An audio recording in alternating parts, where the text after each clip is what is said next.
welcome. Thanks for making time to join us. Allow me to quickly introduce Tommy, who is the president and founder of Resource Global. And I want to give him just a chance to tell us a little bit more about Resource Global, which is so dear to his heart. I think he's the best person. He's always the best person to introduce Resource Global to us because it's so passionate when it comes from him. So I want to just give Tommy a chance to let us know just a little bit about Resource Global and what we do. My friend, thank you. Hey, good evening, everyone. For me, good afternoon from Chicago. I have gotten a chance to visit your wonderful, wonderful city on numerous occasions. Love what the Lord is doing and the growth when they call it Nairobi, the Silicon Valley of Africa. It truly is the Silicon Valley of Africa. And what you guys are doing is wonderful. Let me share a little bit about Resource Global. It is a global network of young Christian marketplace leaders in their mid-20s to their mid-30s who love the Lord, who want to be able to integrate their faith into their work. How do we begin to build where we learn from each other around the world? Because the world is so small right now with the advance of technology. And how does a person from Nairobi learn from someone from Chicago? How does someone from Chicago learn from someone like you? Or how do we learn from someone in Singapore or South Africa or Austin, Texas? How do entrepreneurs, how do people in the finance, how do people in the corporations, startups, family businesses learn from one another, men and women? How do we begin to integrate our faith in what we do all the time? And I hope, especially with the leadership in Wangi, you will hear from people like Shundrawn, and every single month, we're going to get together every single month and hear from someone different. Later on this month, we're actually going to hear from Tony Bancroft, who is the lead animator for Space Jam 2 for Warner Brothers. And before that, he worked as a lead animator for Disney. How, as an animator, do you integrate your faith in all that you do? And I hope that you're going to listen to those stories, and we're going to hear from you guys as well, too. I'm going to turn it back to you. Thank you, Tommy. So without taking too much time today, we are super excited to have Shundrawn Thomas with us, just being able to hear his story, being able to learn from him. And Shundrawn is the president of North Trust Asset Management, which is $1 trillion global investment management business, and is a management group member of a leading financial services company. But beyond that, he's also engaged in a lot of civic leadership, serving as a trustee at Wheaton College and as a board director of the Museum of Science and Industry. He's a motivational speaker, a lecturer, speaking nationally in topics including professional development, leadership, values, faith, strategy, finance. He's an author as well of books like, Ridiculous Faith and Driving Under the Influence. And so we're super excited to have him with us, to be able to just hear from his story. I recently completed his book on joy at work and enjoyed going through that. And so we are super excited to have him and hear from him on the topic on joy at work. And so I just wanted to hand it over to Shundrawn. Welcome, Shundrawn. Well, thank you, Mwangi. I really appreciate that warm introduction. I'm going to have to get you to bat leadoff for me in other places that I'm going, because I love when the person that precedes you brings passion and energy into the virtual room. So first of all, I want to thank you all for the opportunity to spend some time sharing about something that's near and dear to my heart. The way that we've decided to approach this, what I'm going to do is I'll spend some time up front, call it first 25 minutes or so, with some observations constructed around the concept of the book and the theme of the book. And I think it's something that I believe it knows no boundaries or no borders or no time frame. Because when you think about work, what I'd like to say is, if you're a person of faith, you can appreciate this. It is interesting, the opening narrative of the Bible. I like to tell people, if you think about it in this respect, when you read the opening account of Genesis, what do you find? You do not find a God at rest, but you actually find a God at work. God is actively, and he is busily, and he is joyfully engaged in work. And you know, in my opinion, that you can associate joy with God's work, because it tells us as he moves through the different stages of the recreation of the earth, because he says for the Spirit was first there, it was void, it was without form, there was work to be done. And every time God moves his work product forward, he pauses to reflect or take in his work. And he says, that's good. And it tells me that there is not only purposefulness, that work is part of God's character, right? But there is a joyfulness in what he does, right? The other thing that I would note as it pertains to work is that when we think about mankind, right? When we first see mankind created, they not only are to be fruitful and multiply and all these things, but even when we see their introduction, the man is introduced and planted in the garden to work and take care of it. So he's introduced into work. So work is a constant theme throughout the Bible. Now, this thought of discover joy in work, if I were to present to you and offer to you, and I see there are things that are coming up that are suggesting that we change the view. I'm going to tell you guys in advance, I'm not managing the view. So Tommy, I'll leave that to you fine folks if you want to change the view to speaker view or anything like that. But what I would say on this concept of joy in work in the book is woven, right, around three important words. I have already established the first, but those words are work, joy, and transform. All right, work, joy, and transform. Now, as I get into unpacking this, I want to start so that we have a common vernacular or lexicon. I want to give you basic definitions for these three all-important words that form the book, that form the theme of the book. And what I'm going to say is when I introduce each of the words, right, there is also a fundamental truth that I want to share with you that's as important as it pertains to these words. Now, the first word, work, right? Work is mental or physical effort, and it's done in order to achieve a specific result. So work is not something that is hapless. There is an intended outcome or a result, and we exert mental, physical effort to achieve that result. Now, here's the thing that I want you to know. If you're doing work, any work that you do, any honest work you do, this is the fundamental truth that I want you to know. Work is inherently good. Work is inherently good. And we, as God's creations, are designed to flourish in our workplace. I'm going to come back to that.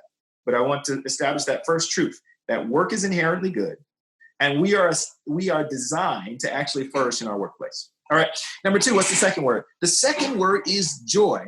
And it's interesting because a lot of people hear the word joy and their reaction is they don't associate joy with work. For some reason in their minds, they think these are strange bedfellows. But what I want to say, first of all, as far as the definition, joy is something that we would consider a source of great pleasure or delight or think about fulfillment, things that give us joy. I like to say to people, joy is not in and of itself simply a feeling, but joy in its truest sense is an attitude of the heart. Right? And the thing that I want you to know as it pertains to work is this fundamental truth. Work is intended to be joyful. Work is intended to be joyful. So work in its proper form, in its perfected form, is not something that was intended or is intended by God to be a burden, but it is designed, it is intended to be joyful. Now, the final word, and this is important, is transform. And what does transform mean? Transform means to change from one thing to another. You can think changing from one state to another, right? And the thing that I want to establish as far as the truth as it pertains to this third word, transform, is that for all of us and for any of us to experience joy in our work, we must transform our mindset. The Bible tells us this powerful truth that how we are transformed, how? By the renewing of our mind. So transformation, spiritual transformation that impacts every area of our life is not something outside of us that happens to us. is something that occurs in us through the power and the grace of God. And so if I want to actually experience this kind of fulfillment that I speak of, this joy that we find in our work, we have to transform our mindset. And in particular, we have to transform our mindset about three things. We have to transform our mindset about, number one, the workplace. Number two, something that I call work ethic. And then number three, what I will refer to as our work life. Now, the book Discover Joy in Work is set up in 3 segments, and it addresses each of these things: workplace, work ethic, and work life. And now I'll use that as the opportunity to then take you through what I would call my Reader's Digest version of covering joy and work. And we'll go through those 3 segments. Now, let's start with your workplace. And the way that I want to approach it is we'll talk about each of these. We'll talk about what it means. If you don't mind, I'd like to share with you an anecdote or a story, because I think sometimes we can bring to life understanding of concepts with stories. And I have some true stories that I think will be helpful in doing that. And I also want to intersect some empirical research. That's what the book does. The book not only gives experiences from the lives of real people, anecdotes or stories, but it also gives empirical research to get at this concept of discovering a joy in work. Now, the first thing we said that we have to transform is we have to transform our view of the workplace. So what is the workplace? Now, your workplace is simply this. Your workplace is the environment in and the community with whom you work. Your workplace is simply the environment in and the community with whom you work, right? Now, what I find is interesting about work, if you ask people how they feel about work, I want you to test this. When you have some time this week, ask people, whether they think about their work or their job. And what you're going to find is more than not, they won't respond to you about their job content, what they actually do as far as their work. They'll often respond to you about their workplace, how they feel about the people that they work with or the environment that they work in, right? And that's why that's the first thing I want to address. Now, as stories go, people have likely heard the parable of the sower. And I think the parable of the sower is interesting, right? It tells us there was a farmer, in a sense, who goes out to sow seed. And the sowing of this seed is indiscriminate. It tells us that the seed lands in different places. It says some of it lands on the path and it's trampled over. Some lands on stony ground. Some of it lands among thickets and thorns, right? And some of it lands on what is referred to as good ground, right? And I could go through the spiritual meaning of all those things, but I want to pull this component out. What's interesting is if you go back and you look at the parable, even though the growth that comes forth doesn't persist in all places, it persists only in the good ground, all of the areas actually, to some degree, bring forth life. There is some form of growth. It doesn't always persist. And so what it means is the proverbial different kinds of ground, all in some form or fashion, had the potential to bring forth that plant life, right? And so the ground in the parable of the sower is a metaphor for our hearts. But because metaphors can take on different meanings, what I want to tell you is the ground, as you might think of it, can also be thought of as our workplace. And so when you go to your workplace, not your proverbial, your very real workplace, you are sowing your time and your talent into the workplace. It can be various forms of sowing. And what happens is a lot of people look at the workplace and they say, well, there are these problems. I don't like the people I work with, or I don't feel, appropriately, valued for what I do. There are lots of different things. But what I want to suggest is if we start with the focus on what our mindset is and how we can transform our mindset, because what I like to tell people is our workplace is not a proverbial paradise. But just like the Garden of Eden that had to be worked, all workplaces have what I call paradise potential. They have paradise potential. And so the potential and how you experience your workplace, whether or not you flourish, believe it, more than not, is a function of how we see and experience our workplace, and not so much always what is happening to us, right? I want to share with you this quote. It's one of my favorite quotes as it pertains to work. Earl Nightingale says this, very powerful.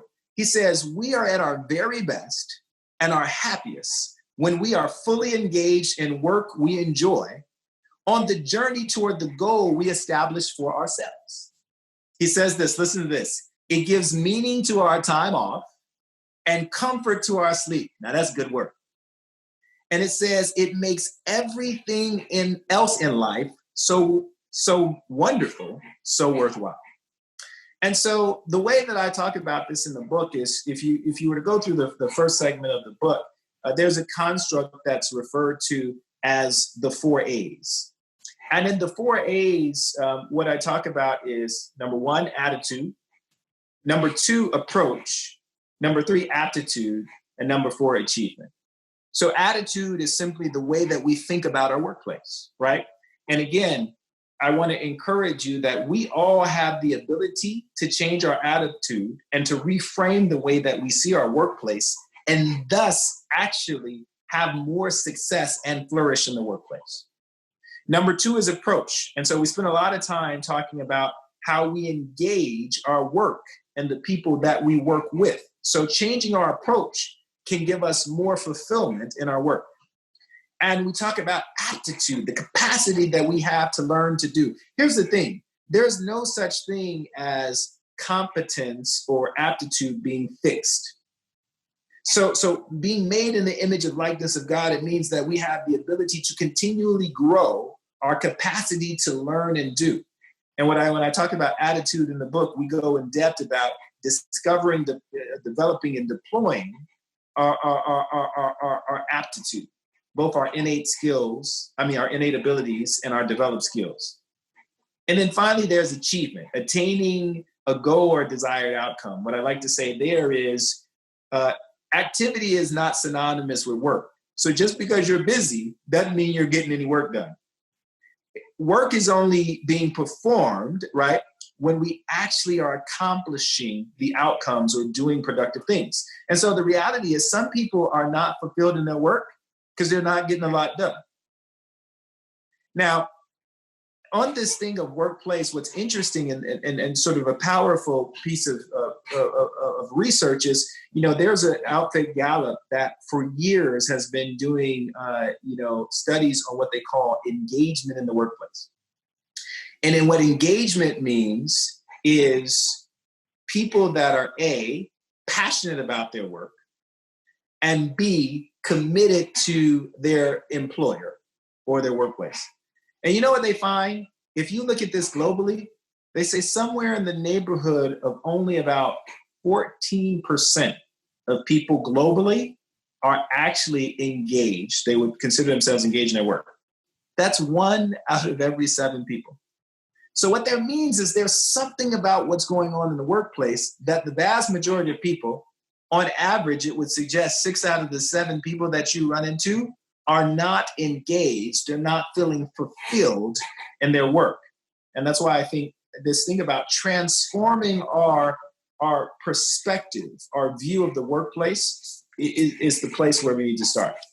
Now, there's a second thing that we address in the second segment of the book, Discover Joy in Work, which is your work ethic. So the second segment talks about work ethic. So what is work ethic, right? So work ethic, I would simply define it as this. It's the principal belief that work is intrinsically virtuous and builds character, all right? Now, here's the thing. There's another parable in the Bible. Maybe I'm sure you've probably come across this one, and it's called the parable of the vineyard. And in the parable of the vineyard, what we find is there's a major local employer. It's someone who, among other wealth that he has, he owns a vineyard. And it says because it's an agrarian society and many of the jobs have to do with some way or another cultivating the land or working the land, he's a pretty important employer. And so for his vineyard, he would regularly go out and hire day laborers. And so one morning he goes out to hire laborers for the vineyard, and he agrees with them if they will come. Now they're unemployed, effectively. But he agrees to pay them a full day's wage, one denarii, a full day's wage. And so they agree and they go and they work. Now, subsequently, he sees others that are unemployed, right? And so it says he goes out at noon and he invites them also to work in his vineyard. Now, the invitation is a little different at this point. It says that he invites them to come work in his vineyard, and he agrees that he will just pay them what is appropriate at the end of the day. So he does this at noon, he does this again in the mid-afternoon, and finally he does this again in the evening. So 4 different times he creates opportunities for those that are unemployed to come and work in his vineyard. And it says at the end of this day, he goes to pay those workers who had worked in his vineyard. And the interesting thing that he does is he actually pays those who had started last first. And it says that those who had started last, even though they had come towards the very end of the shift, so to speak, in the evening, he paid them 1 denarii, one full day's wage. And he does the same thing with those who would come in the mid-afternoon, those who would come at noon, and those who had come in the morning. Now listen to this. It says those who had come first, those who had come in the morning, they were upset with the vineyard owner because they would assume that because they, quote unquote, worked the entire day, that they would get paid more, even though he paid them exactly what he agreed to pay them. And so he says something interesting to them. He says, "Why are you upset with me because I am choosing to do good?" Now, here's why I tell you that story. What does that have to do with work ethic? If we say work ethic is the principal belief that work is intrinsically virtuous, that it actually builds character, it means that the value of work goes beyond, listen to this, what you get paid. And the problem with most people's mindset, is the common carnal mindset, is that work means I exchange my time for pay. But work in its orientation was never assumed to be just that. Yes, work is a means by which we earn a living, but it is so much more than that, right? And so, one of the things that we find is when we look at surveys, we've done some survey work. Now, this is particular to the US, but you would see this commonly among workers all around the world. And so they do what's called a wasting time in work survey. So they interview not only hiring managers, but they also interview employees. And what they find is that a full 3/4 of all workers admit to wasting 2 or more hours a day at work. Now, what's interesting is when you delve further in these interviews and the research, and you talk to individuals, you say, why is that the case? Some of them say, they don't feel appreciated or valued in their work. They're not appropriately challenged. They feel sometimes burned out. There are a variety of ways that account for the distractions or the disengagement with work. But what it also tells you is that they're not receiving the full value, and they're not feeling value in the work experience. And it brings me to an interesting quote by Elbert Hubbard. And he says this: "We work to become, not to acquire." I want to say that again. We work to become, not to acquire. And so that gets at this thought again of work ethic. So one of the things we talk about in the second segment of the book, one of the things I write about is these 3 common external rewards that people typically look to, Tommy. And they are what I call the 3 R's. These 3 rewards: remuneration, recognition, and respect. And here's the truth. Inherently, none of these are inherently bad. Remuneration means pay for work or service. So I meet very few people, almost none, that actually want to work and not get paid for it. So it's not inherently bad. Recognition, it means affirmation for others. And respect, it means esteem or regard based on achievement. You think of, like, in workplaces, many times people can get status or titles. But here's the issue. When we focus on the external rewards solely, or when our external rewards outstrip our internal rewards, we don't really have a true work ethic. And only when we get to the point where our internal motivation is greater than our desire for external rewards can we get to the point where we have a true and a genuine work ethic, and we can come to actually fully appreciate, value, and get the true fulfillment and joy out of our work. Right? Now, again, somebody asked, what was the quote? It's, we work to become, not to acquire. Now, the last segment of the book is entitled Your Work Life, your work life. Now, when I say work life, what am I referring to? When I say work life, listen to this, I'm referring to the time, talent, and effort you devote to your vocational journey. I'm saying that on purpose because work life is not about just your present job. You are on a life journey, and if you're working, you generally have a career, so you'll transition through various roles and responsibilities, right? And this is your what I call vocational journey, right? And what's interesting is if we think about, some of the research behind this, the typical workday accounts for over 50% of waking hours. And for many people, because they commute to and from work in some form or fashion, less in the virtual age, and certainly sometimes less given the nature of the pandemic we're experiencing now. But there are also things that people do associated with their work that go beyond just their direct job responsibilities, which means that we find on average people spend about 2/3 of their waking hours committed to their profession or their work. Now, how do we think about, work life? There's one more parable I want to share, and this may be a very familiar one to some. It's the parable of the talents. And in the parable of the talents, it says there was a nobleman who entrusted his servants with his wealth. It says this nobleman was going away to receive a kingdom, and he was going to return.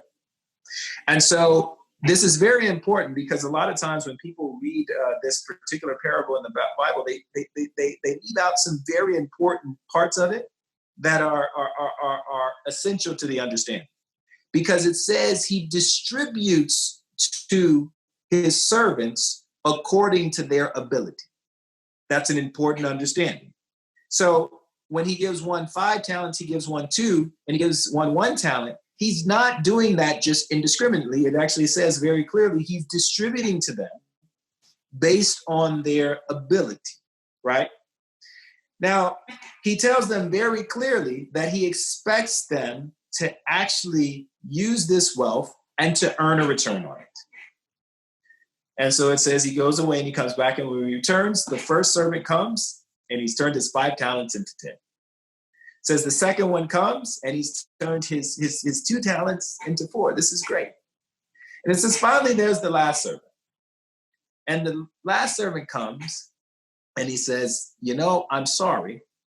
Effectively, he's saying, I know that you charged me with taking this wealth and being productive with it. But I knew you had high expectations and you were a hard man. So what I did is I just took that talent and I hid it. It says that the nobleman, and in the parable, the nobleman represents Christ. He calls him a wicked and a slothful servant. He said that at the very least, you could have actually put it with bankers or investors and gotten some sort of return on the investment. And it says, while he receives positively the first 2, the other is cast away, right? So what does that have to do with our work life? What I want to suggest to you is work is so much more than something that we do as a means to provide for us. God is constantly working with us, and every single one of us are becoming. And if we are truly followers of Christ, what we are becoming is like him. We are being formed into the image and likeness of God.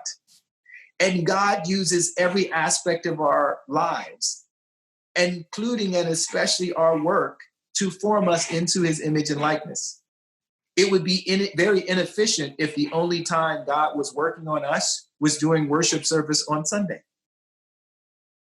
And so this shows through the parable where the nobleman represents Christ is very present in our work. His kingdom domain has to be a part of what we're doing.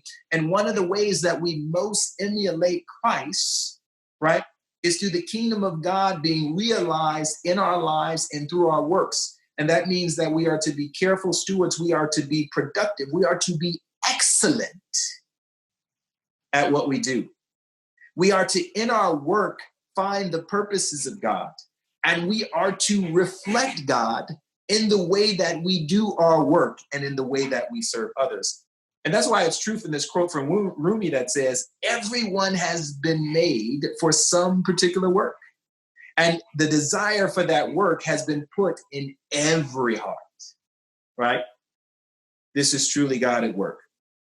And so finally, what I would offer to you is 7 principles. And I will end with these. These are the principles that are laid forth in the third and final segment. And the principles are to reinforce a concept that I have there, which is work-life synergy, that our work is not separate from our lives. And in fact, I don't even believe in the concept of work-life balance. I don't believe that my work I'm trying to balance with my life, but I believe that I have one life. And my work is to be integrated in my life. It is to be wholly consistent with the will and the way of God for my life. And so the 7 principles are: number 1, work reveals purpose. Work reveals purpose, right? You can work for a company that has a mission, but you have to find your personal mandate. Number 2, work requires effort, right? We established what the definition of work is. You have to put forth physical, mental, and spiritual effort to achieve your work. Number 3, work promotes growth. If you commit to work, what you will find is you will develop professionally and you will mature personally. Number 4, work develops skill. Just because you have some innate ability or some acquired skill, you want and need to turn that into mastery. So work develops your skill, right? We said number 5 is work fosters relationships. The number, the diversity, and the quality of your relationships are expanded when you do good work. Number 6, work produces value. If you're working, right, it's not just activity. There are benefits, there are services, there is increased utility. It is discernible and it is measurable. Work produces value. And then finally, work glorifies God. There is a transcendent purpose beyond just earning a living. We are image bearers made in the image and likeness of God. And so our work, when we do it to the glory of God, glorifies God. And so with that, I'm delighted to engage and answer any questions that you have. I really appreciate the opportunity to share with you about the book. Thank you so much, Shundrawn. I'll continue encouraging all of us. If you have any questions, please feel free to send it to us on chat. Thanks for taking us through that. I mean, I'm impressed at how you were able to summarize the book that took me so long to read into such a short snippet. But a few questions have come in that I want to throw your way. Sure. I just want you to tie in a little bit more about what you talked about, the concept of, I mean, I think everyone in the world talks about work-life balance, work-rest balance, versus work-life synergy, etc. I mean, there are so many terms that are used. How do you reconcile this, and how does that practically look like for you in your day-to-day? How does this tie in with your family, the rest of your life, and your work? Yeah. So I appreciate that people ask this question. You know, I used to think myself, because like what I was introduced to coming up, like, so first of all, I started out the business. I've worked most of my career in financial services. I started out working for, now my work life began, to be quite frank, when I was really small, right? So I didn't grow up. I did not come from a well-to-do background. I have wonderful parents who established me in my faith and they're my greatest role models. But I'm not in any way ashamed to say, I mean, we struggled financially. And so my orientation from work started when I was, 11, 12 and started just figuring out, small jobs to do to help with the family, whether it was, cutting lawns or shoveling snow or washing cars. It didn't matter what it was, right? And I worked through high school. But my first, sort of full-time employment was working actually with an investment firm. I worked for an investment banking firm, Morgan Stanley. And I worked all the time, right? It was just the nature of the business was we worked a lot of hours, right?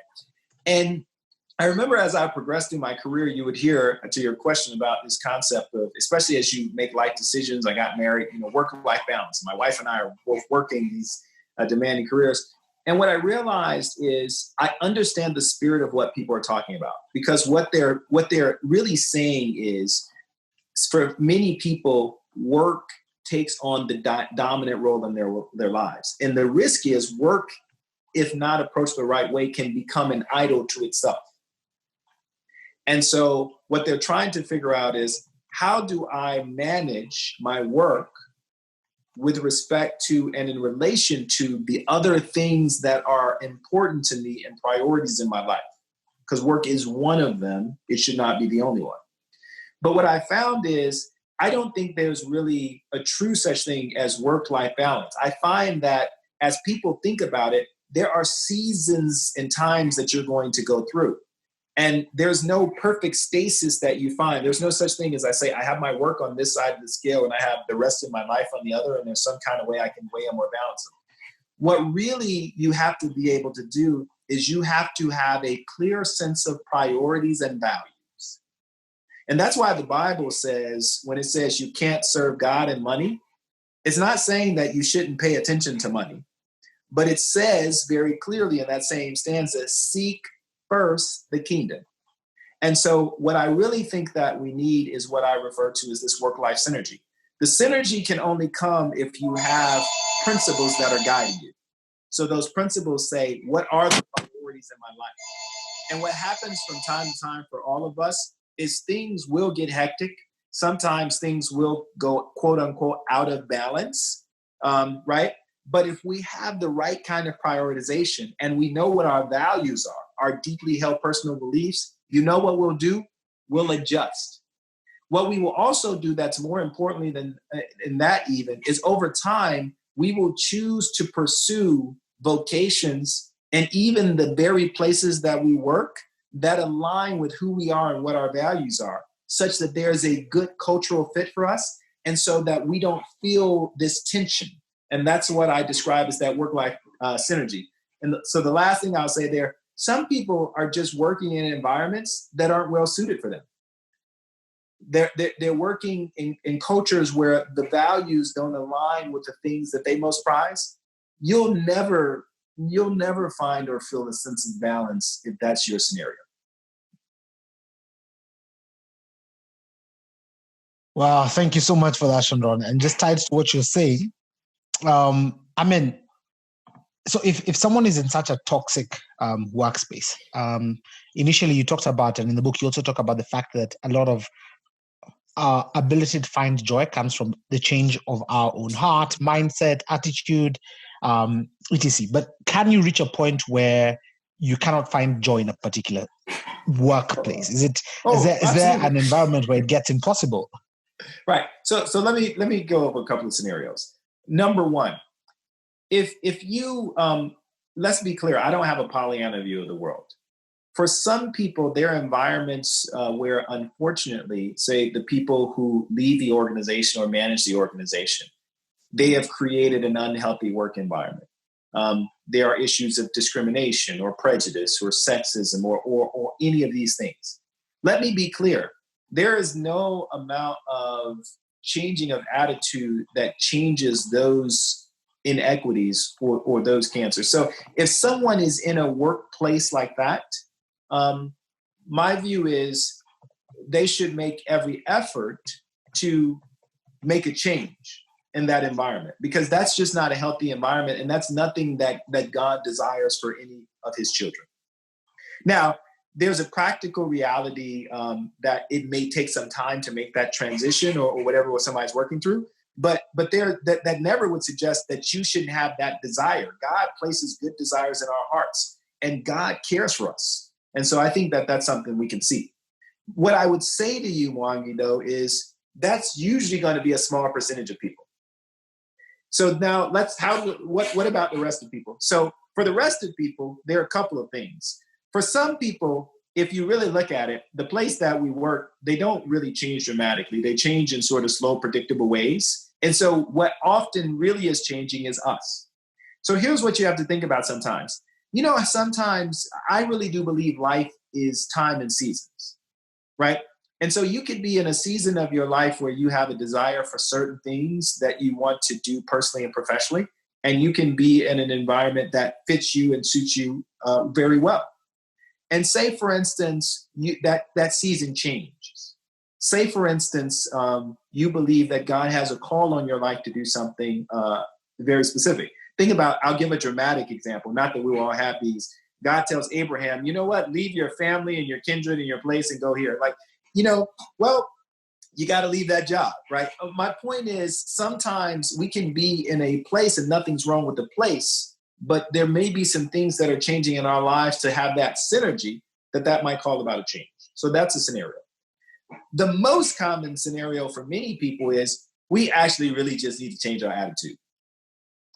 You can really tell how your day is going to go almost before you show up.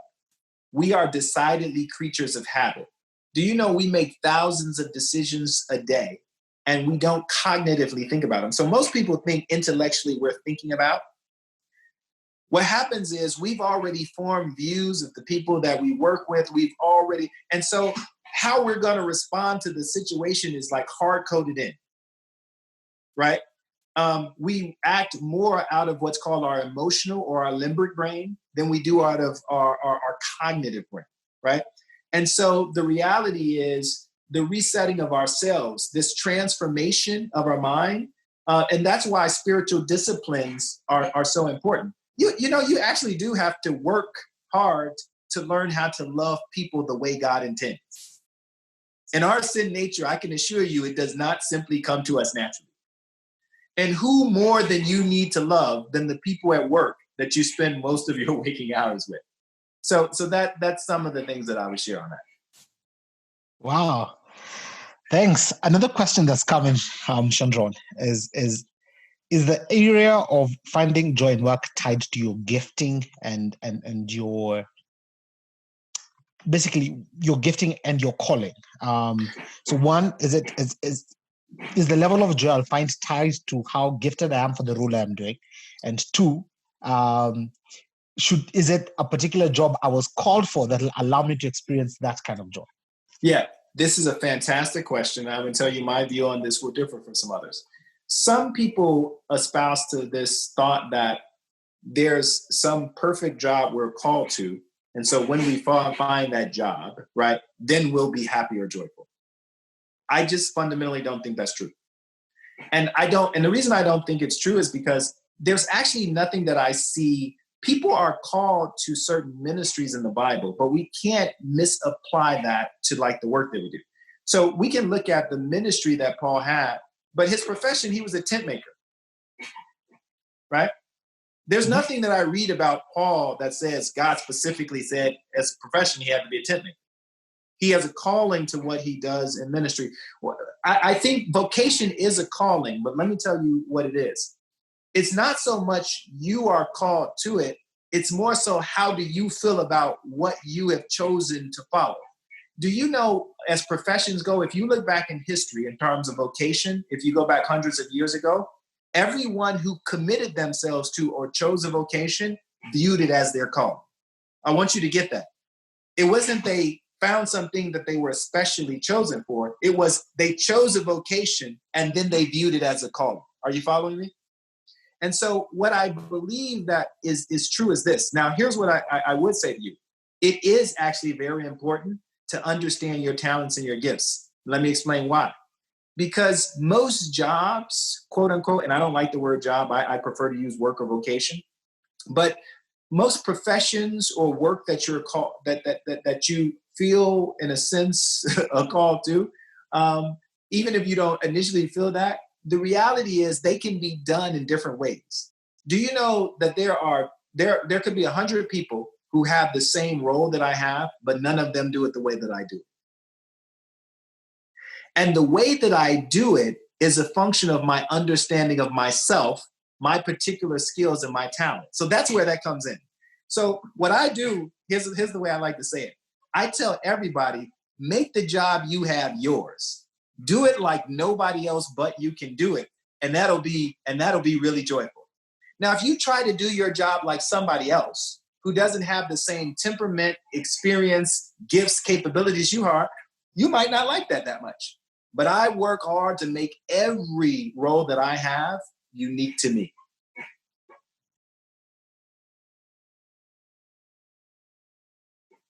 Sorry, I was on. Thanks. The questions are still coming in a lot. We'll see what we'll be able to cover within the time we had today. For those who are sending questions, if we don't get to yours, you'll forgive us. We'll see what we'll be able to cover. So, tied to that, to what you're saying still, is it possible that I would feel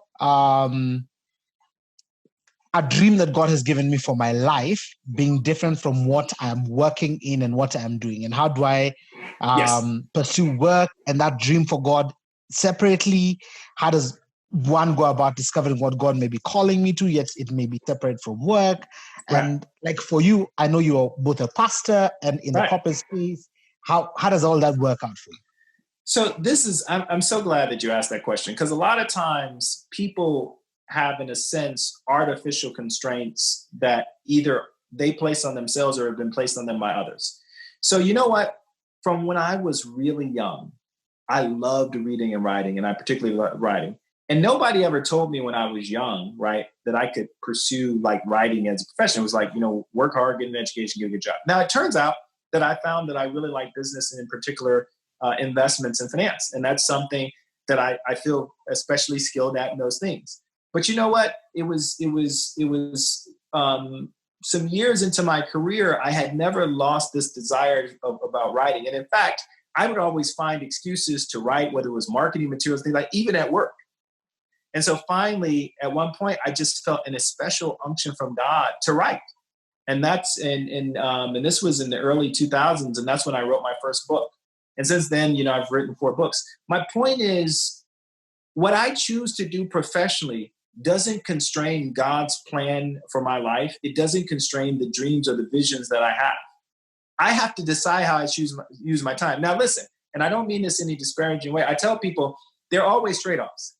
Like, because people will say to me, how are you so engaged in your church and you serve in a role as associate pastor, and then you have a demanding job and you write? I said, well, you see what I, in a sense, do. You don't see what I don't do. So I virtually don't watch any television. I'm not very compelled by it. But I also don't have the time for it, right?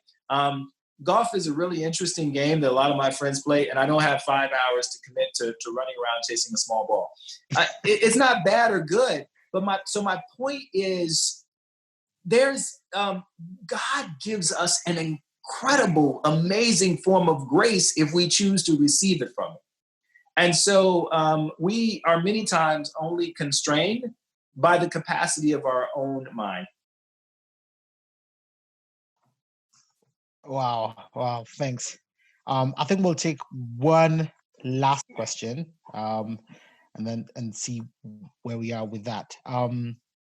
So if we take all these things and open up, what you're saying, remove the constraints and be able to see just how much we can be able to do in terms of what we're passionate about, our day-to-day work, etc. How do you handle burnout? How do you handle genuine fatigue? People are always talking about burnout in this day and age. How do you manage that? Yeah, I think that's a great question, because let me be clear. It doesn't matter if you are a believer, you have a relationship, all of us, right, can experience like burnout. And what I realized, usually when I'm running into those kind of issues, here's what I realize.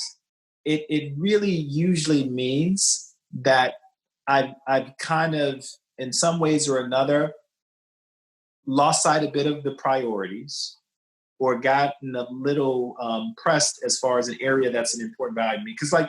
And so it's usually what that means is it's an opportunity to reset. And usually, let me make it very practical for you. Resetting is virtually almost about how you're spending your time. And it doesn't mean that it even has to be a dramatic shift in time. Let me give you a simple example. There are people in all of our lives, right, who in effect give us positive energy. And there's people in our lives that in a sense draw energy from us, right? And so one of the things that we have to do is think about how we're spending our time and who we're surrounding ourselves with. And sometimes I've realized for myself, oh, I get it. The reason I feel burnout is because I'm not spending enough time with those people who can speak life. You ever been around people and their nature is they're highly critical? It says the power of life and what? Death are in what? Our tongue. So I said, okay, I need to just think about how I'm spending my time and who I'm spending my time with.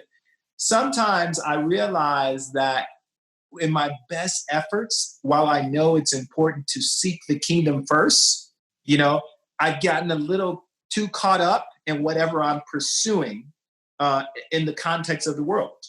And I have to pause and say, this has got to take a little bit of a back seat. I have to pause and say, I've got to spend more time praying. But those are the things that change that sense of burnout, because God's spirit is alive and well. It's vitality. And every time we plug into it, we get that power boost. But if we're away from it, we feel drained, because ultimately what it's saying, and I end with this, it's when I don't realize that I am now leaning to my own understanding or working in my own strength. When we get to those points, we will experience burnout. But whenever I am focused and looking to God as the guiding light and seeking God for wisdom, when I'm plugged into the Spirit, my energy is limitless and boundless. Final one. Sure. How have you managed to integrate your faith in your workplace? How have you managed to see it as a ministry space?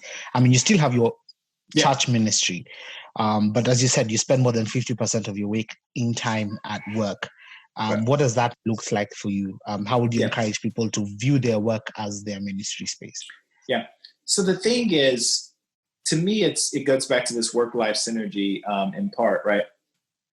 I'm not a Christian or a believer on Sunday. I'm a disciple of Christ every day, every moment.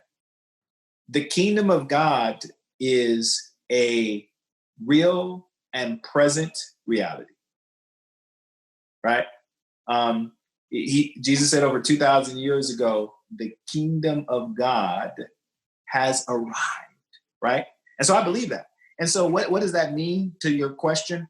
It means that God's word has to inform what I do. So when I make decisions, my decisions are made based on the principles of the Bible. I don't make decisions different at work than I make at home. It means when I think about how I engage with and treat people, because so many people, they have this risk if they live their life with a distance. They're believers, but they somehow say, I'm not going to necessarily use the truths or the wisdom of the Bible to guide the decisions that I make at work. I'll do it outside of that. But that by definition, in a sense, means not to be a believer. It by definition means not to be transformed. But when you do that, what will happen is this. It's what the Bible says when it says this. It says, we're like cities placed on top of a hill. It says we're supposed to be the light of the world. And what does it say about a light? It wasn't made to be put under a bushel. It was only made to be seen. And how can people see Christ in our lives except not so much about us preaching? I'm not talking about you got to walk around handing out tracts to the people that you work with. It's literally them seeing that the thing that you're committed to, you profess, is just evident in how you live your life and how you treat people and how you make decisions. And that peculiar, exciting, tremendous, transformative life that is in your life is seen by others. And you know what happens? there will be people in your life that will come to know what is driving you to make those decisions. Why do you have joy when others don't seem to? How could you be so confident and to stand on your truth, even though it was inconvenient? And that becomes the tremendous moment where you can share about Christ. Thank you so much, Shundrawn. It's been amazing just having you here for this short period. We hope that when this pandemic clears, you'll manage to take a trip to Nairobi and we'll be able to maybe have another session with you. But thank you so much just for availing your time out of your schedule to just share this amazing insights with us, and God bless you for that. Well, thank you. It's a pleasure. Yes. To the rest of us, thank you for joining us this evening. It's been a joy. It's been amazing. There will be a follow-up email that will be sent to all of you, so please look out for that. On that email, there will be details of how you can catch this video. We'll have recorded it. We'll put it up so that people can still watch. I know some of the things for those of you who may have been trying to take notes may have passed. So there'll be a chance to be able to catch up with the video and just listen to it again. But we'll be having another session with another speaker next month as well. And that'll be Catherine Alstoff on September the 16th. So again, look out for our email with details on that. Look out for the WhatsApp messages on the social media pages, etc. Details for that. I'll encourage all of you to follow our Facebook page so that you can be able to get more details. And that's at Resourcer Global, so that you can be able to get more details on any events that we may be having. Yes, but feel free to contact us if you have any questions, more questions. If you'd like to know more about our events and what we're doing, feel free to get in touch with us. Feel free to go on our website. There's lots more details there, Resource Global. And thank you for being able to join with us today, and looking forward to being with you in the next events coming up. Anything you'd like to add, Tommy, as we close? No, it was a pleasure. And Shundrawn, thank you so much for taking time out from work to do this. Thank you to all of you. Wonderful seeing you. Until next time, have yourselves a good evening. Good night.